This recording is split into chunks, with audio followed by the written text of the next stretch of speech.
একটা বয়সের পর আর কাউকে ডেকে বলা যায় না, আপনাকে খুবই ভালোবাসি। একটা নির্দিষ্ট বয়স পেরোনোর পর বুকটা ফেটে গেলেও কাউকে ডেকে বলা যায় না, আমার অসম্ভব কষ্ট হচ্ছে।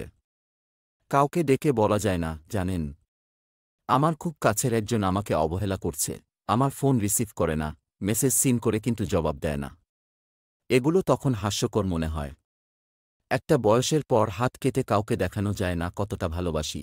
একটা বয়সের পর মানুষের সামনে কেঁদে ভাসানো যায় না, কিন্তু কষ্টটা একই রকমই বোধ হয়। কেননা বয়স তো হয় শরীরের, মন তো সারা জীবন একই রকম কষ্ট পায়।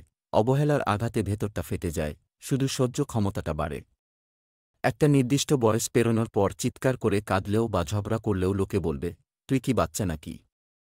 কিন্তু সেই বয়সেও মানুষের মন কিন্তু একই রকমই কষ্ট পায়, অবহেলায়, একই রকম খুশি হয় প্রশংসায়। শুধুমাত্র গুরুত্বটা বদলে যায়। বয়ফ্রেন্ডের বদলে স্বামী, গার্লফ্রেন্ডের বদলে স্ত্রী, শুধুমাত্র আস্তে আস্তে প্রকাশ করার ক্ষেত্রটা কমতে শুরু করে। চিৎকার করে কাদার বদলে দরজা বন্ধ করে কাঁদতে হয়।